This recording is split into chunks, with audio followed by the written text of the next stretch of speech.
let's start today with a couple of comments from me, and then I'll turn it over to David.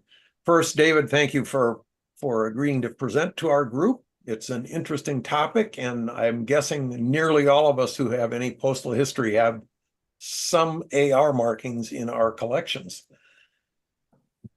In future months, and we haven't settled on the dates because I'm waiting for Jerry to agree to when he wants to redo his oiled man climbing the palm used in Togo, which presentation I have now seen, a couple of us have seen. But he's traveling and hasn't gotten back to me. So we've got him. We've got Ed Grabowski, who's agreed to do a program on his fakers who use the mail. We've got, I've got a bunch of the sewer material scanned. I'm trying to remember that I don't think I've done the second program on the stamps that we got from Jan Kindler. And in addition to that, there will be postal history following on. Greg Radner, who is a Canadian stamp collector, currently president of the Royal in Canada, has agreed to do a program. And I know I've got at least one more on deck that I can't think of at the moment. So when we get those dates scheduled, we'll let you know. But at this point, plan on one of those programs being here on the fourth Sunday in July, 4 weeks from today. I think 4. I'm going to count so I don't say that wrong. It will be the 28th, which is probably 5 weeks from today. So that said, I think we'll turn it over to David. And as I have done in the past, I will mute everybody. And David, you will need to unmute yourself in order to talk. Okay? Okay. And you can share your screen as well. So here goes the mute. David, now if you would unmute. There we are. And share your screen.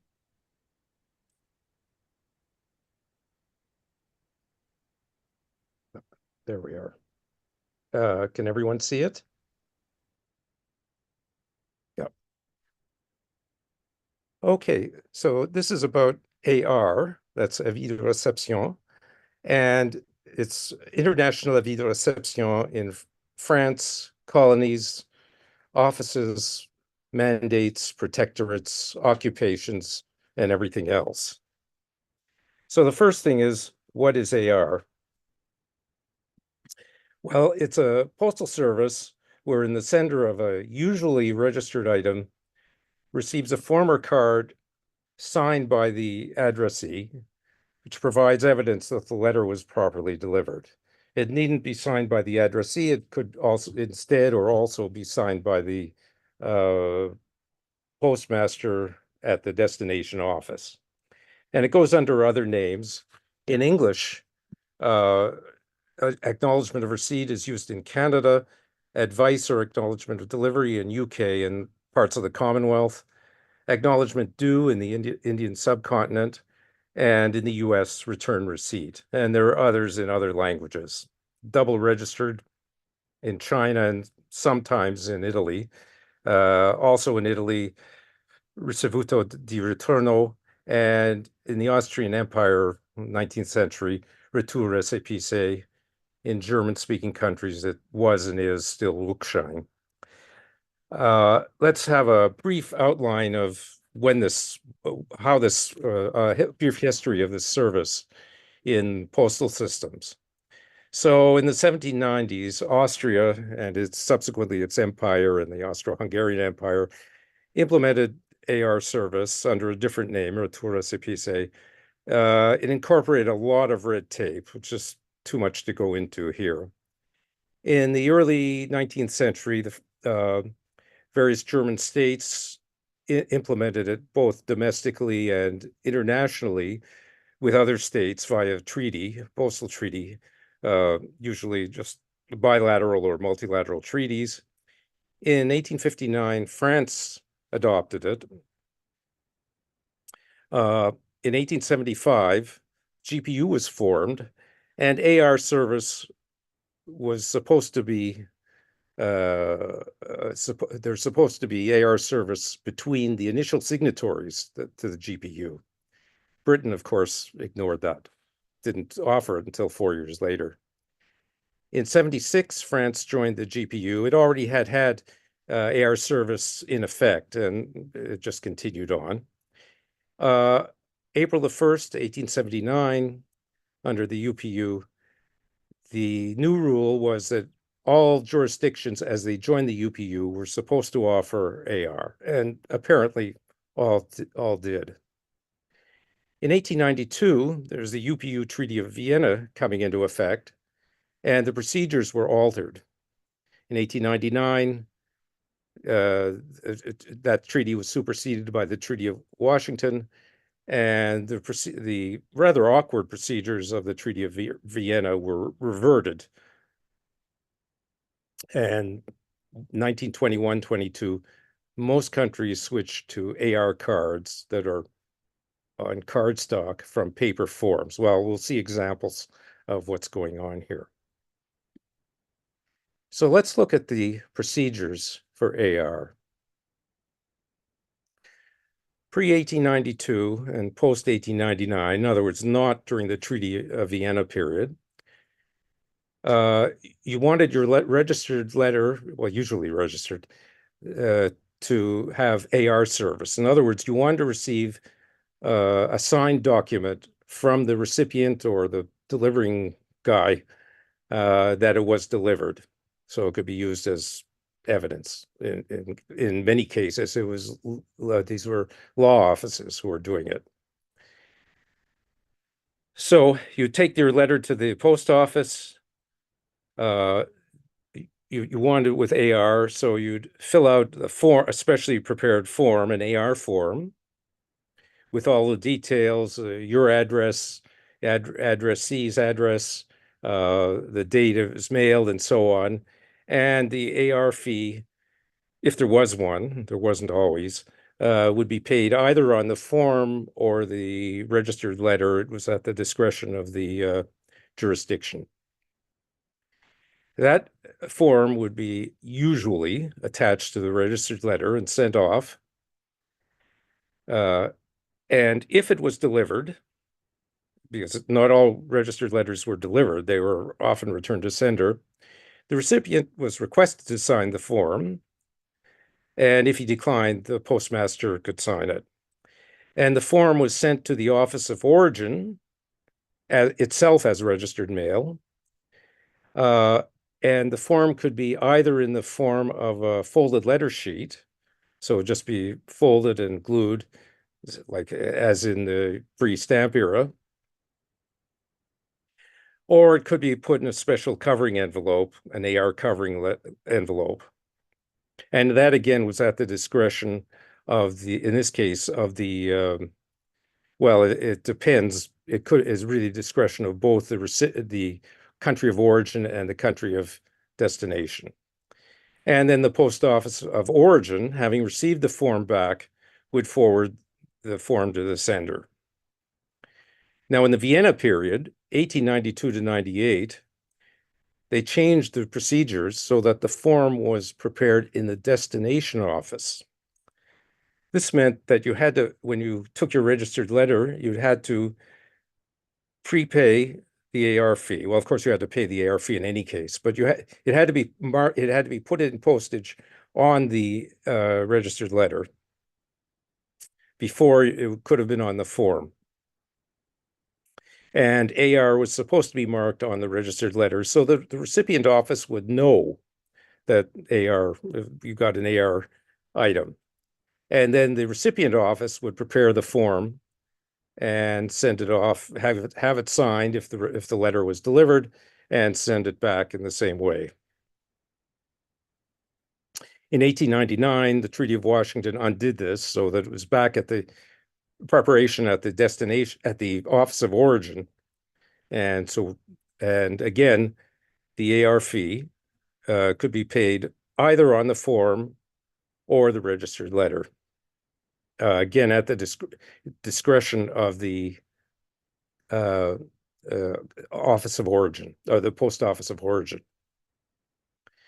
The AR form was returned by registered mail until about 1910 to 1920. Different jurisdictions have different cutoff dates. So after that, it was always returned as regular mail. In 1922, these forms were replaced by AR cards, which resembled postcards, except they were usually brightly colored, so they would stand out. And one change, a very significant change, was that now the AR cards were returned directly to the sender, cutting out the middleman of the office of origin. Although not all countries introduced AR cards, and we'll see plenty of French colonies had AR forms going into 1950. Okay, so let's look at the organization of the presentation. So we'll discuss UPU period or GPU UPU period, but pre-Treaty of Vienna, that's the 92, AR forms. And I don't have any covering envelopes or AR covers from that period, and I don't think I've ever seen any. Then Treaty of Vienna, we discuss AR forms, AR covering envelopes, and then AR covers, that is the registered letter for which AR service was requested, in that order. And post-Vienna, the same thing, forms, covering envelopes, but now we also have AR cards in the 1920s. And then we'll discuss AR covers, France first, and then possessions. And the final slide will consist of a single item and a visa de paiement card, which we'll discuss. Okay, so I said this talk was all about international AR service, and of course, the first thing I present is actually domestic use, but it's a significant one. France introduced AR service in July of 1859. The form, which is partially illustrated here, there's various parts of it, and on the next slide too, was a single large sheet of paper folded in four, creating a little booklet of 4 pages. And it was returned as a folded letter sheet. And here is what you'd see if you were getting it back, if you were getting the form back after the registered letter was delivered. And the fee in this case was 10 centimes. That's paid by the stamp. It's returned to Saint-Malo, which the letter was from Saint-Malo to Saint-Brice-en-Cogle. I'm not sure how to pronounce that. And this is just 3 weeks after AR service began in France. And here's a second page. So this page was folded page 3. This is page 2 with some data about in this case, the sender. And on the next page, you see the inner page is 4 and 1. And you can see all the particulars, the date, the addresses, both the sender and the recipient, and the place for signatures. In this case, only the postmaster appears to have signed it. Now, France used this type of form for both domestic and international AR for about roughly 20 years. Here is the same style of form, still in this 20-year period. This is a an AR form, and you can see it's slightly different, as different text and colored text and various other things. And the pages 1 and 4 are interchanged. This is for a registered letter from Paris to Brussels in April 76. So France joined the UPU in January of January of 76. And this time the AR fee was 20 centimes. It was the same as domestic for all of this period until 78.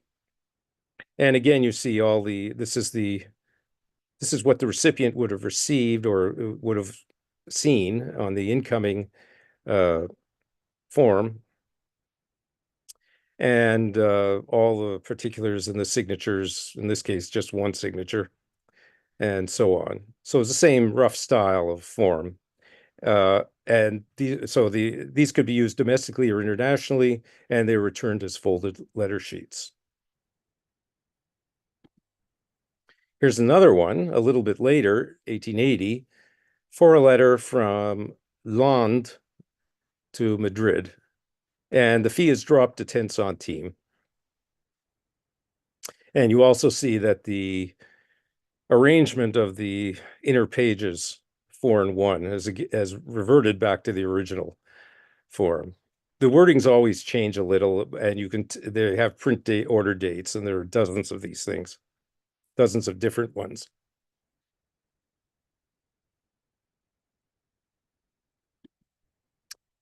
In the 1880s, a different type of form was introduced. This is intended for foreign use, so colonies or foreign use, not for domestic. And this is a single sheet, and this was required to be returned in a covering envelope. This particular one is from the French office in Constantinople, Galata district, and it has the 10 centime AR fee. And you also see that there's no signature, in fact, no postmark of the receiving office. It's for a registered letter from Constantinople to Lexington, Massachusetts. And there are two possible explanations for this, that there's no signature, no nothing here. One is that the registered letter was returned to sender, in which case, of course, there'd be no signature or anything. The second is that when the registered item was delivered, the clerk or postman just ignored the AR form and left it stuck to the envelope. So, and that actually happens somewhat frequently, typically not in the US though, because the AR was fairly familiar in the US, but in Canada, it happens and still happens regularly that the card or form was just ignored. Okay. Here is the same sort of form. It's slightly different in wording, different print date, and so on.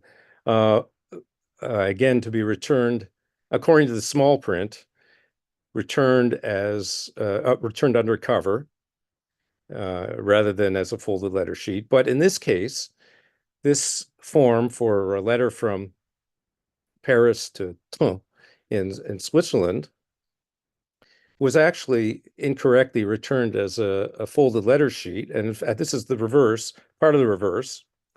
And you see the Swiss clerk, this time in Bern, wrote accusé réception en retour, which is slightly inaccurate. I mean, it should be Avis de réception en retour, and addressed it to the sender directly. So it's a little strange that Switzerland, where you think they'd obey the rules, they would have just in this case, just ignored the practice.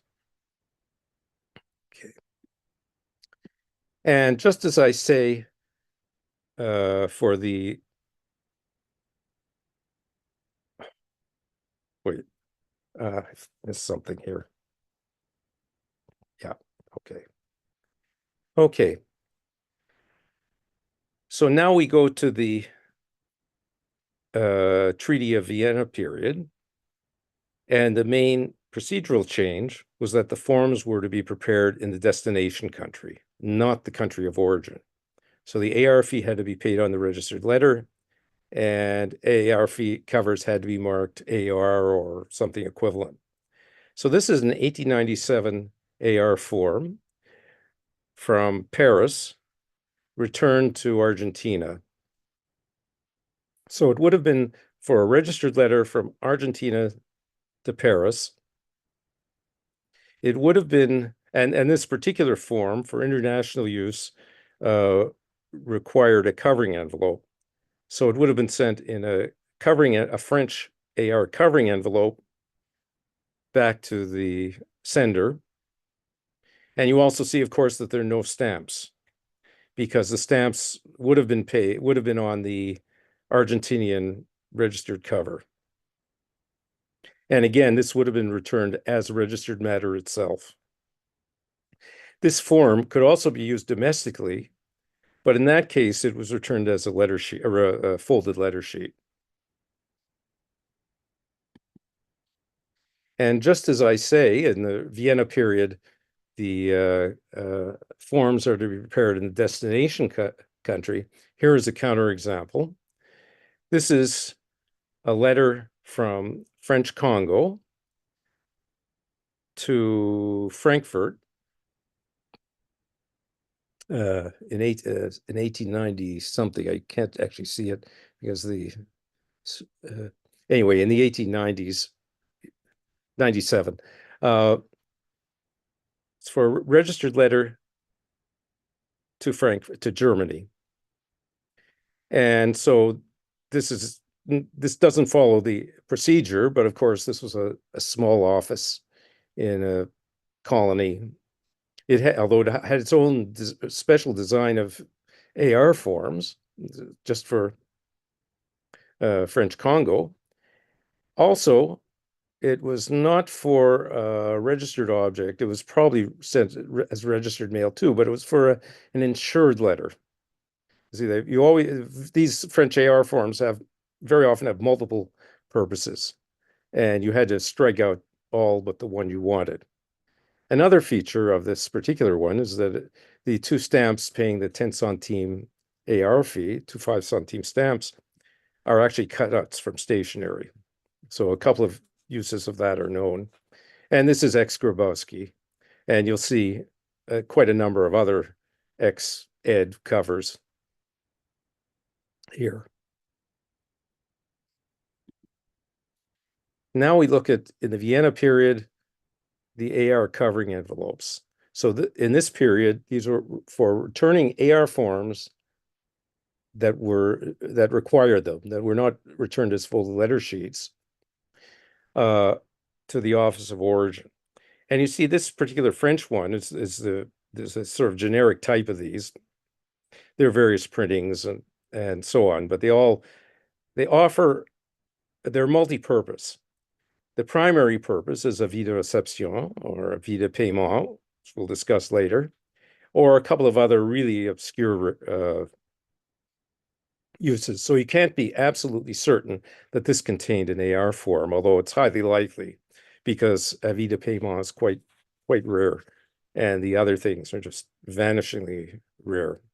Another feature of this is it's addressed to Flemington, New York, and when I got this, it appeared with a lot about 20 or 30 other AR covering envelopes from all different countries, and they were clearly marked AR. So this was almost certainly contained an AR form. Okay. Now there were other types of forms as covering envelope forms. Here's one which is just devoted to avis de réception. This is used from Cayenne in French Guiana for a registered letter from Philadelphia. So it was returning the AR form to the sender in Philadelphia. And this, although it was used in Cayenne, it would have been used in France as well. You can see the generic form numbers that appear there. So it wasn't special for the colonies. It was a French form.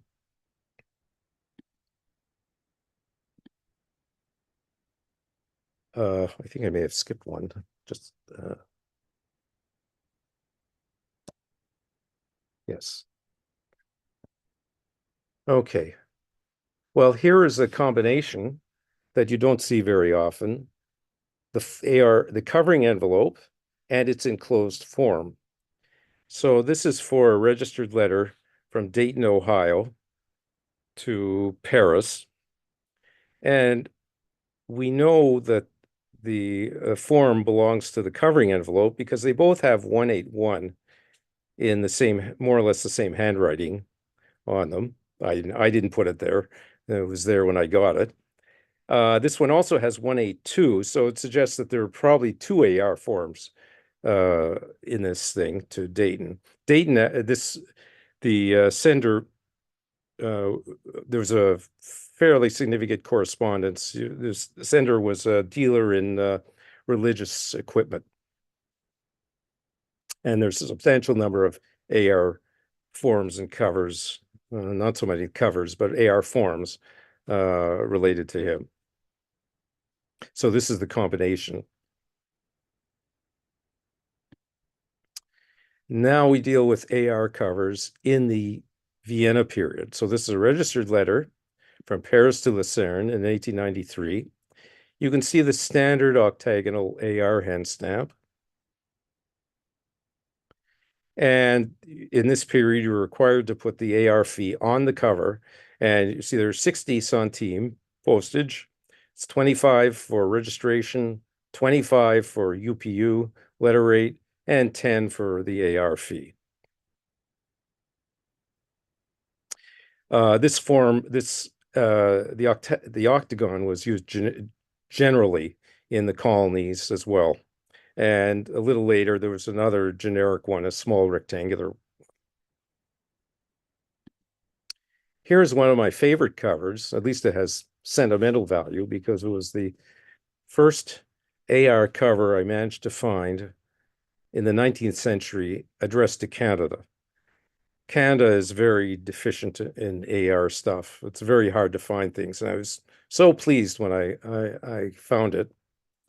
And it's an interesting franking too. I suspect it's from a guide to his girlfriend in Spring Hill by putting all those stamps all over the place. And it's on stationery. And this time, it's double UPU plus 10 centime AR fee and 25 centime registered. So it's addressed to Nova Scotia. Now here's a very exciting cover.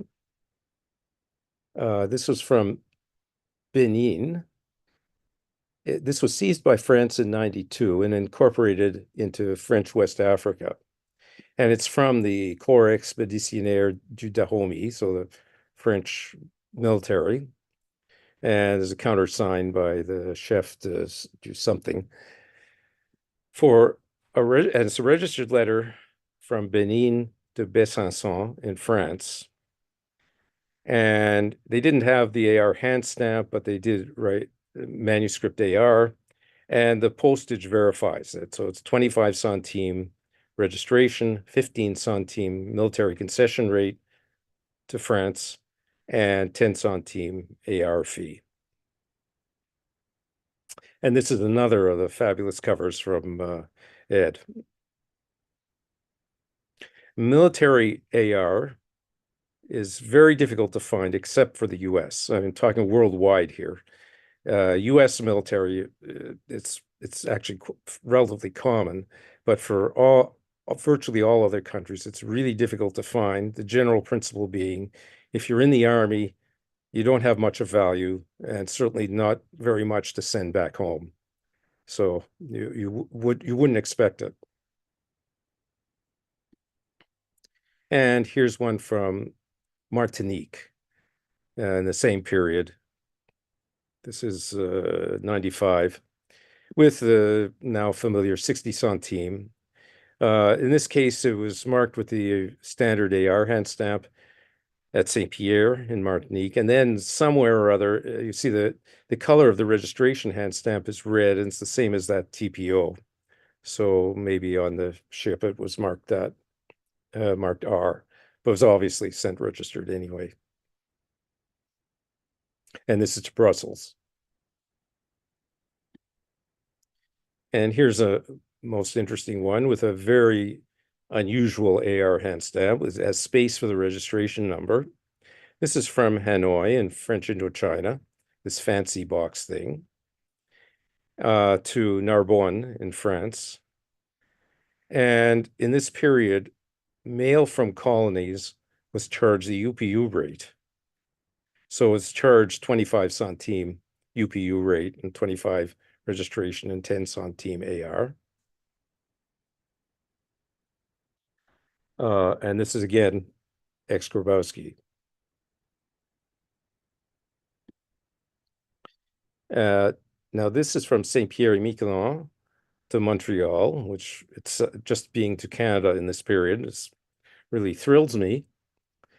This is a sort of locally, presumably locally made or even homemade AR hand stamp. The postage is right, it's 60 centime. There was no special rate to Canada from Saint Pierre et Miquelon. And as far as I'm aware, this is the only AR item from Saint Pierre Miquelon till the 1930s, other than perhaps philatelic ones. Also ex-Grabowski.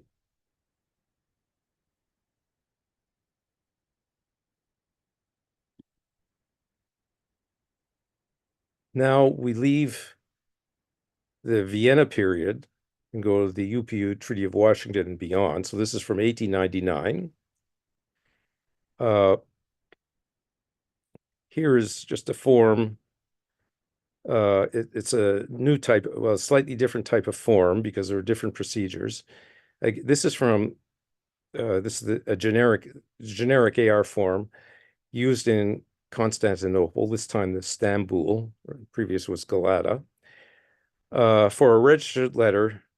So of course now we're going the right direction. It's accompanying the registered letter to Tangier in Morocco.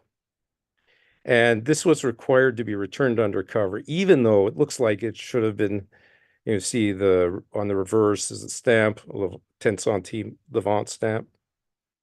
Even though it looks like it might have been returned as a folded letter sheet, it's to be returned under cover. One other feature of the Treaty of Washington, well, not the Treaty of Washington itself, but the date, January 1st, 1899. On that date, mail amongst the colonies and France became domestic French rates. Previously was the UPU rates, except of course for things like airmail.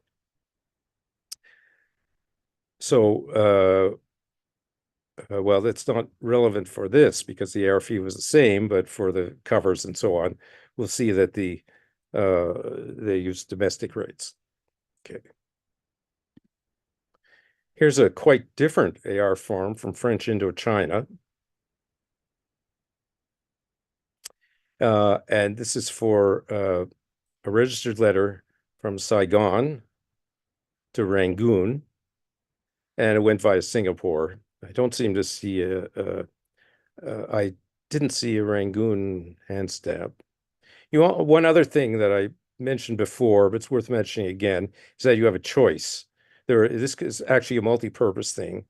It could be for a letter with valeur déclarée, or in this case, of a registered letter, and you see that the sender has corrected the French. Yes, because it said objet originally, and then they changed it to lettre, but that required an extra E at the end of recommandé. This is part of a very large correspondence, the Chédiar correspondence. Chédiars were a group of moneylenders, and a very large group of micro moneylenders in South India, in the region around South India. So you often find AR material in this area to or from Chédiars. Here's yet another type of form. This is for French Oceania, from Tahiti to Paris in 1906, I think. I can't read it because something is covering my ear. 6 or 4, 8. Anyway, yeah. Anyway, it's completely different, but much of the wording is the same. And again, this was supposed to be returned as in undercover in a covering envelope. And there's a 10 centime stamp on the reverse. Now this is somewhat different. This is the generic AR form for French Indochina. And it's from the French office in Chongqing, a central Chinese city, for a letter to Berlin. And you also see that there's no stamp. In fact, there's no stamp on reverse either. And that's likely, almost certainly, because in China, the AR fee was paid on the cover. So they probably required the AR fee to be from offices in the host country. They were required to follow the regulations of the host country. China had not yet entered the UPU. It wasn't until 1914, but from 1897 or 8, it followed all the conventions of the UPU. So that's why you have AR service from China in this period. And here's yet another type of form. This is from Madagascar, which was a protectorate. It's actually from Diego Suarez, which is the northernmost tip, and may have had its own, I think it had its own stamps around this time as well. And this is to India, and this is not Chediar correspondence, even though it looks like it should have been. So a quite different form. And I forgot to show the back, which probably would have had a stamp on it. And this is a minor point. Filling out, this is a French form to Italy in 1913. It's sort of the generic French AR forms. And you look at the form that the sender, perhaps with the help of the clerk, had to fill out, and you wonder how do they manage to do it correctly all the time? Because it's awfully complicated, and you have to put this there, and everything gets confused. And if you've done it before, then you remember something, and you wonder why there aren't mistakes. And in fact, there are mistakes in this form. Sorry. In this form, the reverse with the stamps, it has the address of the addressee on it in Italy. It should have had, because it's being returned, the address of the sender on it. So that you always get mistakes. And in fact, this was even pointed out. There's an ink mark indicating that something got reversed. It was in the wrong place. And again, the stamps are on the form.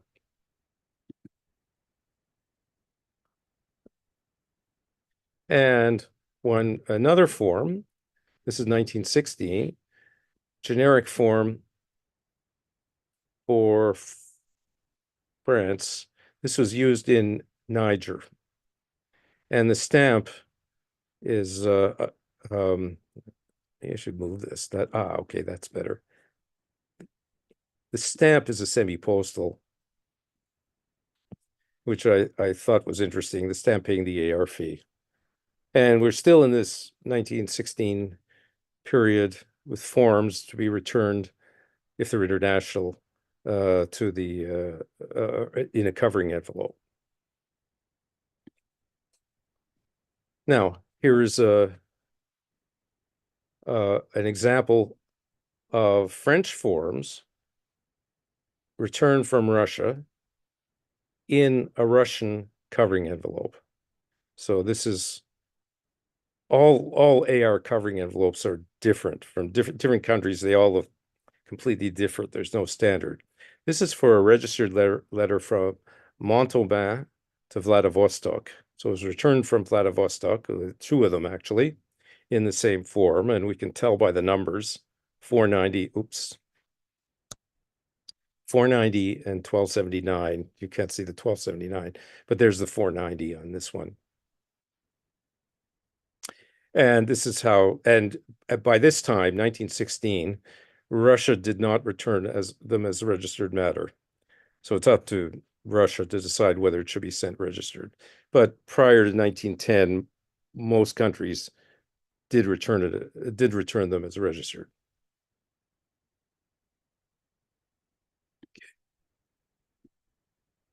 And now suddenly we go to 1931.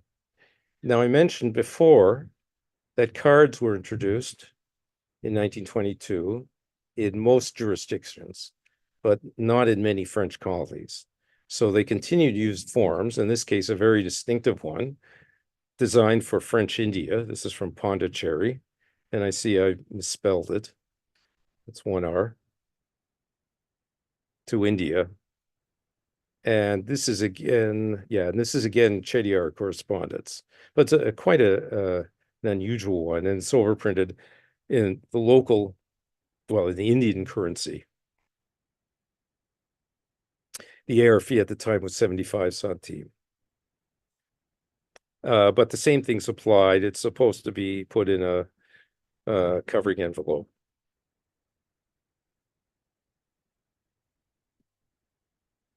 Now here's one that's when I first saw it, I couldn't believe it because returned by air. The UPU permitted AR forms, well, in this period, AR cards mostly, to be returned by air. And as far as I could tell, that was not from 1938. This is actually dated 1938. This is for a registered letter from Saigon to South India in 1938. It's got the AR fee, which was 18 centime, and the airmail fee to India, 30 centime. So this, even though it was the opposite direction, it was coming from India to Indochina at this, well, depending on the jurisdiction, but in most, you just simply pay the airmail rate going out, even though it's coming in, of 30 centime. Well, this is actually extremely difficult to find worldwide, an early airmail use like this. So they had to send the registered letter itself by air in order to qualify for sending the form back by air. But here's another one, and this is a little different. This is slightly earlier, which surprised me even more because I had never seen any reference to airmail before 38. So returning by air. This is from so it's for a registered letter from Dakar in Senegal to Marseille. Now, it may have been because this was between a colony and France that they permitted airmail. But you also see that only the AR fee is paid on the form. It was a 75 centime. In contrast to the previous one, where the airmail fee was paid on the form.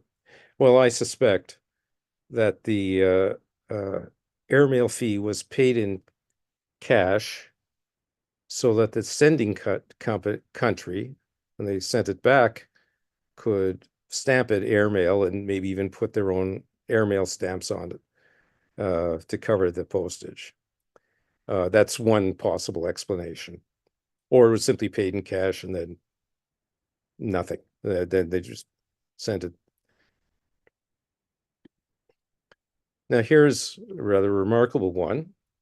It's a French West Africa form, roughly 30 years after printing. So in other words, it sat around in Abidjan when it was part of French Africa for almost 30 years. The region was Cote d'Ivoire was formed, and by this time, the AR fee was 1.5 francs. You would see it on the right. And it's used in 1952. Now, there's no indication on the form of when it was printed. However, we can roughly date it because if you look at the extreme upper left of the right image, where it says timbre de 25 centimes. That means at the time it was printed, the AR fee was 25 centime. And you look up the rates in Richardson, you find that was only possible 1920 to 25 and only for domestic AR. It was never 25 centimes in the international regime. So it means it was printed in that period. So it's at least 27 years. It sat around in this office, in this post office. Okay.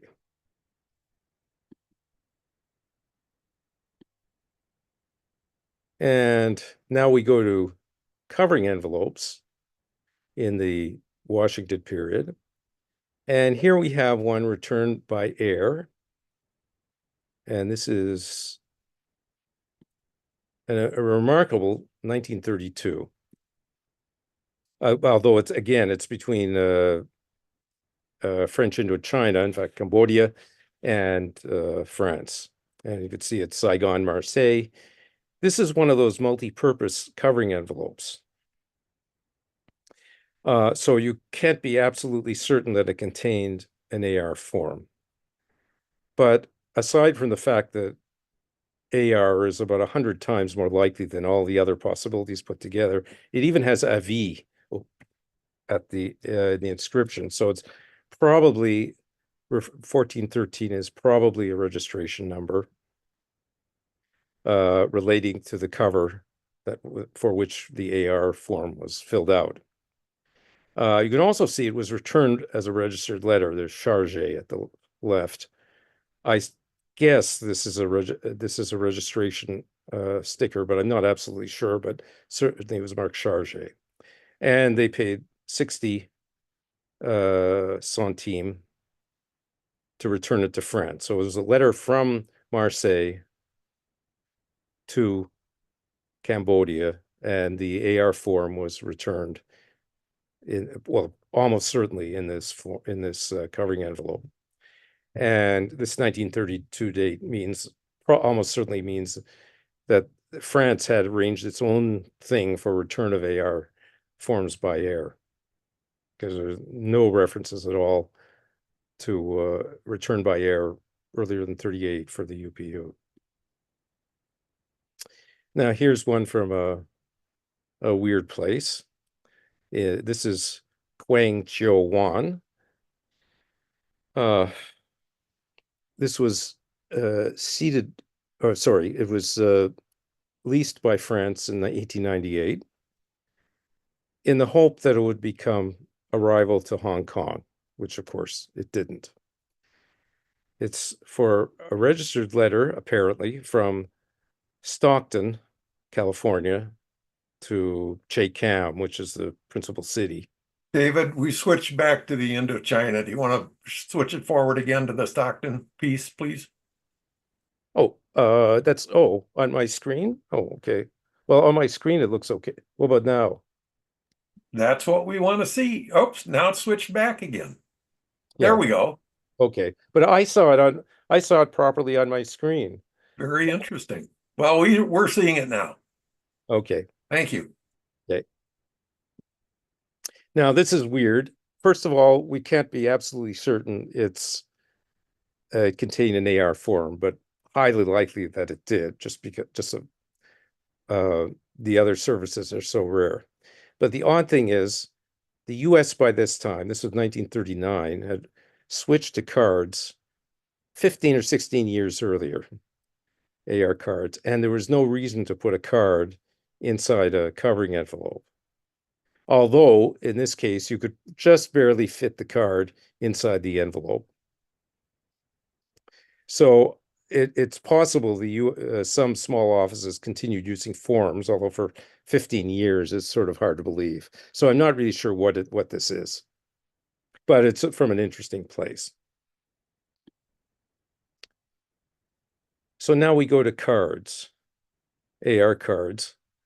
So these are the postcard equivalent of AR forms. They didn't require a covering envelope. They're on cardstock, and they're in funny colors or noticeable colors. This particular one from France is green, but they come in a range of colors. It's cardstock. Most jurisdictions switched to cards from forms 1922, 1923. This particular one is used in 1934, and there are no stamps on it. The forms, all the forms we had seen before, except for the one from Chongqing, had stamps on it paying the AR fee. This one doesn't, and it's because by this time, in fact, by 1927, France changed over, putting the AR fees on the cover. And this is a bit more. It's for valeur déclarée, so it's registered, perhaps, and it's unclear. It's sort of ambiguous, but at the very least, it's avis de réception for valeur déclarée, value of 50 pengos, which a few years later would be worth absolutely nothing. Oh, okay, sorry. Here are a couple of cards used in consecutive years from Lebanon. It was a French mandate in this period, although it was gradually, it was tending towards independence, so that by the end of the war, or very soon after, it became independent. A mandate means you're holding on to a cover to a country with the intent that it'll eventually become independent. So there's a pink form with 7.5 piastres for a registered letter from Beirut to Cairo. And it's bilingual French-English. Here's one in the next year, which is bilingual French-Arabic, and this is for a registered letter from Zolé in Lebanon to, well, I imagine it's pronounced Plzen, but I'm not sure, in Czechoslovakia. The same rate, 7.5. And here's a very strange AR cover, or AR card, used in Tunisia, which was not a colony, it was a French protectorate, but the colonial rates still applied. You can see at either end, there's gummed matter. And that tells you how it was secured. It was stuck to the two ends were stuck together. It was folded in the middle, stuck together, and the address was on the other side. And no other entity has a card like this, although Holland has some where the fold is in the other direction. It's orthogonal to this. The AR fee was 1 franc and was paid by a Tunisian stamp. And this was 1939. Now we go to AR covers. First, France. So this is, and we start again at the beginning of the Treaty of Washington, so it's 1899 on. And in this period, the AR fee was paid on the form, so you don't see it in the postage. This was for a letter to Constantinople, and it was 25 centimes for each of registration and each of registration and 2 weights, 2 UPU rates, so 75. Here's one to Germany a little bit later. And they both have the standard AR hand stamp. This one's marked Gegenrückschein, which you see fairly regularly on incoming to Germany AR covers. You also may see the hand stamp, just Rückschein, on transatlantic ones coming into Germany. And this is just a single rate. Now here's a postcard sent with AR. So it's not an AR card, it's an actual postcard that was registered and sent with AR to somewhere in Belgium. It's not easy to figure out what's going on, and I sort of gave up halfway trying to read this, but you wonder why a postcard would be sent, even registered. Well, of course, to transmit information if it's not philatelic. And with AR, you want to make sure that it was received. And that's what this is, except I wouldn't have liked to have actually had to read it. If somebody wants to volunteer, I'll accept offers. Anyway, it pays the 25 centime registration fee and 10-cent postcard rates. It was printed stationary, and it was returned to sender.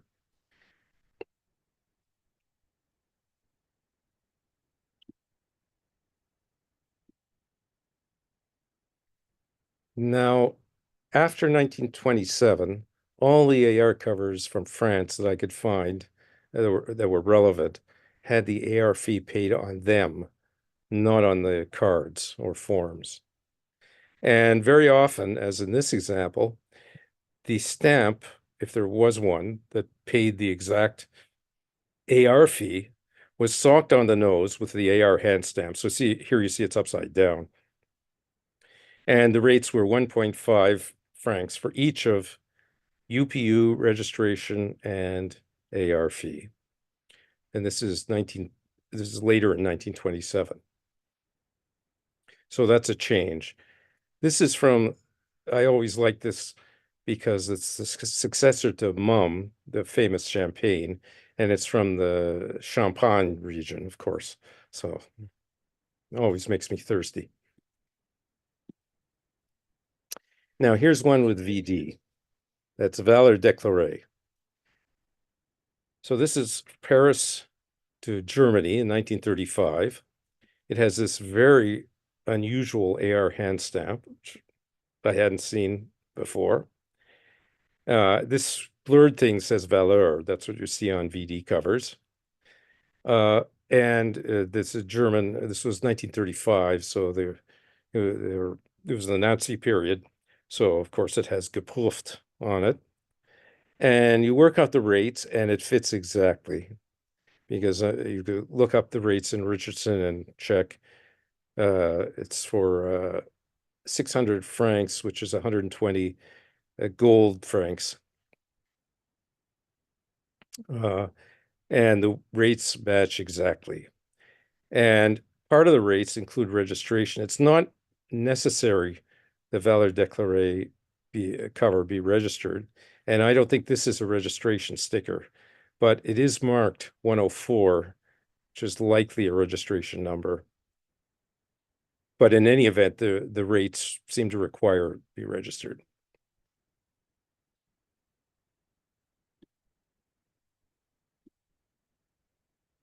Here's somewhat of a mystery. It's French Indochina in 1908 to Cleveland, and it's rated 75 centimes. And this is I've seen this on French Indochina AR covers, and it's rated 75 centimes. Well, it's 25 UPU letter rate, first weight, 25 registration. The AR fee in this period was 10 centimes, and it should have been paid on the cover, but it apparently wasn't because they charged 75. So maybe it was a second weight UPU, except the second weight was not 25 centimes, it was 15. So something is wrong. Or maybe,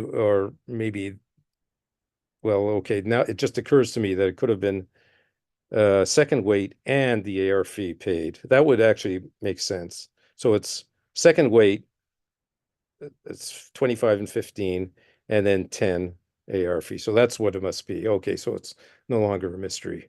I've gone over this presentation so many times, and I can't see how I missed that. Okay. And here's one from Senegal to Paris, sort of standard 25 and 10 in 1910.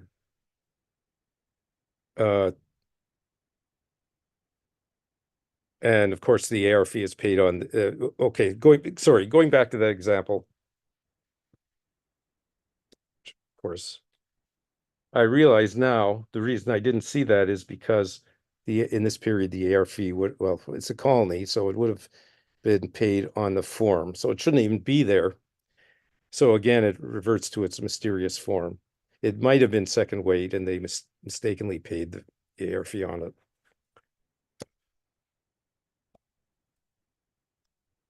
Okay, I skipped one. So this is from a French office in Alexandria in 1910 with Alexandria stamps paying 25 and 25 to St. Thomas in the Caribbean.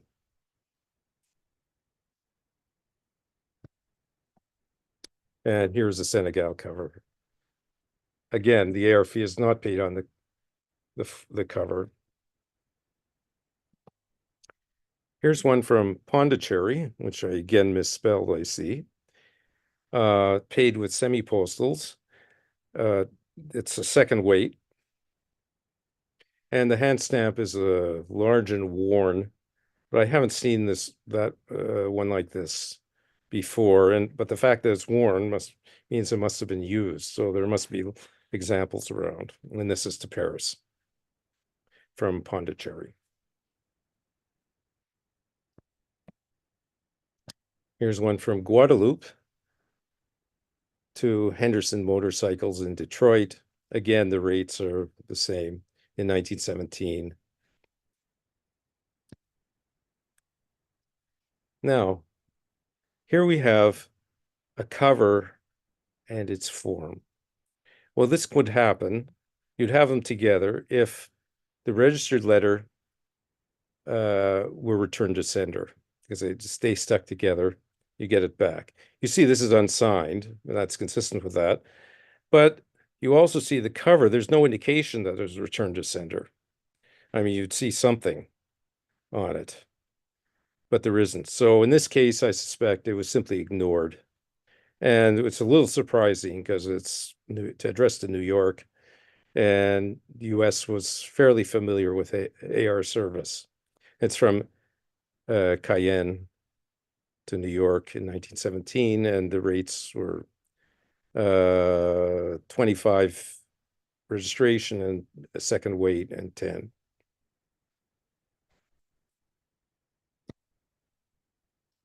And here's one from French Cameroon, 1906.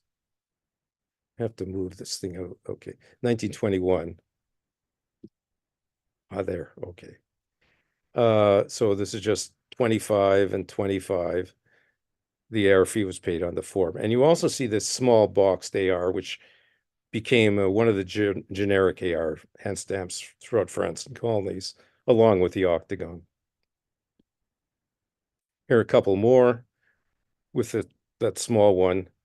This one looks bigger than that, but that's because I enlarged this so that they more or less match the right edge. So this has actually been magnified a little so it would fit. Anyway, one's from Cote d'Ivoire and the other's from Dahomey. And curiously, both of them are they're to two different addresses. Both of them are third weight. It's unusual.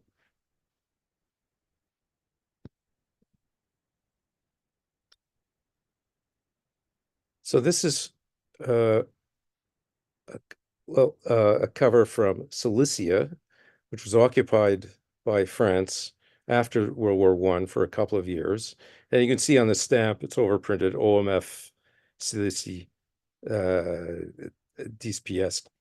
And I didn't check Turkish rates, and I should have. In fact, Ottoman rates. But I suspect they paid the AR fee on the cover. So it's probably, no, I won't guess. Okay. The AR hand stamp is a Turkish one, Turkish style, because of course they took over everything, the post office, and it would have Turkish hand stamp devices. Even the registration sticker was Turkish.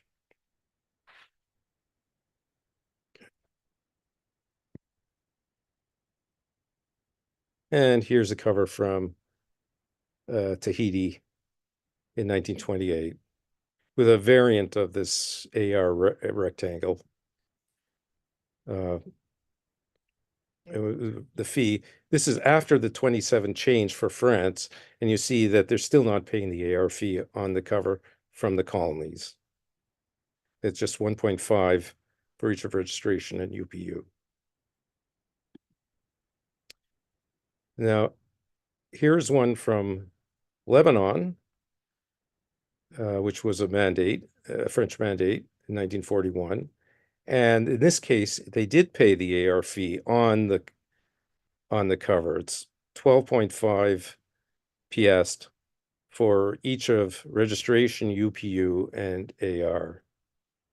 And you also see the very distinctive Lebanese AR hand stamp, and it was censored in Egypt. So, well, Lebanon wasn't a colony, so that's why it might have been, they had their own rules. And finally, the last page, Avis de paiement. This is really, really hard to find material for. This is a service wherein you send a postal money order to someone. You want a form signed by the recipient or the post office saying that the money order has been paid out. So the money orders are just, they're not a physical money orders. They're just information is sent, pay this guy this amount. You send an advice to the payee, saying if you come to the post office, you'll be paid such and such. And so he was requested to sign a card. There were forms, but not, I don't know about for France, but probably there were as well previous to the cards. You can see that this is what I would have called an AR card. You have a choice. It can be used for avis de réception, avis de paiement. This is pink in 1932. The other card we saw was green. So it's a multi-purpose thing, and they simply crossed off the réception. And so this was an avis de paiement form for return from Brussels, where it would have been paid, in fact, to the sender's wife. And this is the receipt for the form, just to verify that it really was avis de paiement, and it's even written in red, avis de paiement. You also see the peculiar spelling, the older spelling of paiement on the card, but in the handwritten one, it's the more modern spelling with an I instead of a Y. These are really, really hard to find over the world, and it's completely neglected. It's very difficult to find any literature, anything.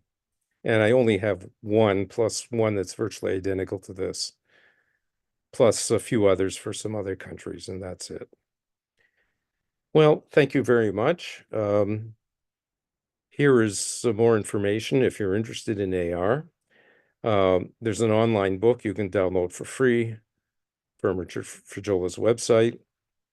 It was written about 2020 or so. So perhaps I would have, 2019. So I might update that over the next year or so. I have an exhibit, sort of pseudo exhibit, France and Colonies International AR, which it's also on Fragola's site.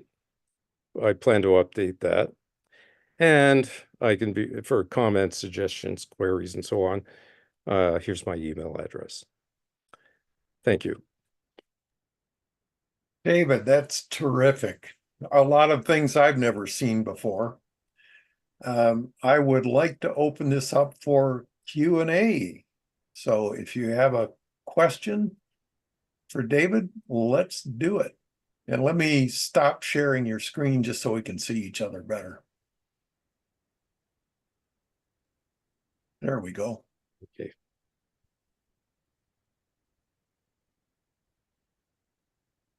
So if nobody goes, I mean, first I apologize for joining late. I had a little bit of a snafu to come back from Paris to Fontainebleau between train and buses. But David, very nice presentation. There is one item I wanted to show you that I acquired recently, which is an advice on receipt that has been handwritten by the same office in Massabe that you had one of your advice from Mr. Visser in with the 2 cutouts. So let me share that if I can, because it's quite an interesting one. I hope you guys see it. Oh, yes. Yes. It's handwritten. Yeah. Rather than printed. Yeah, It's quite a lot of work, and I'm going to add to those. I mean, there is quite a few of the forms that are known for sure, because Mr. Visser was a photographer and an ethnographer, and he sent a lot of material, postcards or things like that, and African masks to his family in Germany and to museum as well in Germany. So there was a lot of correspondence from those guys. And all of them are with cutouts from postal stationaries as well. Oh, yeah. Pretty neat material. Is this for letter in lettre assurée, or is it for No, it's just a registered letter. Okay, so it's different. That's interesting. Is this before or after the one I showed? This one is number 154 from the 29th of June 97. Okay. I No, don't no, Yeah, because they presumably they ran out of forms. They probably didn't have many to begin with. So I assume so. I mean, it's probably some obscure place in the middle of nowhere. They wouldn't have had many forms. Yeah, Yeah. that's amazing. No, thank you. Yeah, thanks, Louis. Anybody else? I've got a comment about AR forms that I receive routinely from France that postmaster will not even bother to worry about here in the US. And my question is, do they send the information back electronically now, even though a physical postcard is included with whatever? You can get I don't know, well, certainly for Canada, you can get the information returned electronically. I don't know about the US. In general, it used, in fact, when it used to be that when a card wasn't returned, the sender could go to the post office and file a claim. And the post office would investigate, and if it found that the card had not been returned and so on, you'd actually get some compensation. That was as recent as 1990. I don't know what's happened since, but I would like to see what would happen if somebody, I get these cards also from US, from UK. They're still stuck there. And once or twice I just filled them in myself and dropped them in the mailbox, but it occurs to me that the next time this happens, you can inform the sender and see if they'll institute an inquiry just to see what happens. And in fact, a friend of mine used to do this all the time, and he actually made some money from the fact that the cards weren't being returned. There was some sort of default compensation of $20 each time or something. This is in the 1990s. So, but I imagine one thing you can always, I imagine what you can do is, or what they could do is inquire electronically, and they'll do an investigation, and then they can send it back. That you can certainly do in Canada and probably everywhere else. Part of the problem in the US is that a registered letter or package coming into the US is not considered registered. And so it just goes into the ordinary mail. You may still have to sign for it. But so maybe that's the reason why they disregard all of that. Yeah, you also know that Canada doesn't permit registered letters to the US. It doesn't, you can't get registered, you can't send a letter to the US registered. Which is shocking. And it's for that reason. Thank you. Yes, Right. was a few years ago that the US pulled out of the registration part of UPU. It decided it was not going to because we weren't getting any money for it. So therefore they decided they weren't gonna use foreign registration and count it at all because the US is not getting any money to do any of the work on it. So therefore they ignore it. Oh, that's interesting. Yeah, well, it is pretty expensive, presumably, to keep track of registration, and maybe that's why Canada's is about $22 for registration, international registration.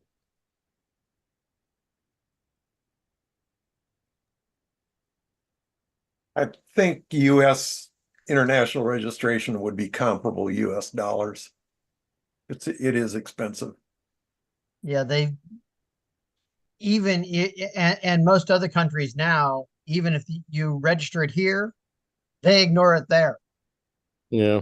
because the last UPU thing, everybody was up in arms because they're not getting any money back and forth for doing registration. So basically, registered mail doesn't mean anything unless it's within the country, because now it's all electronic.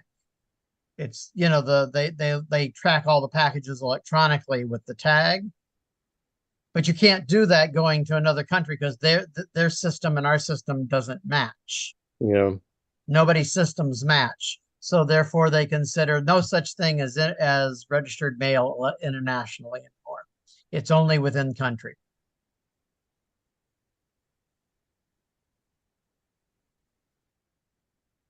All right. Anybody else have questions or comments?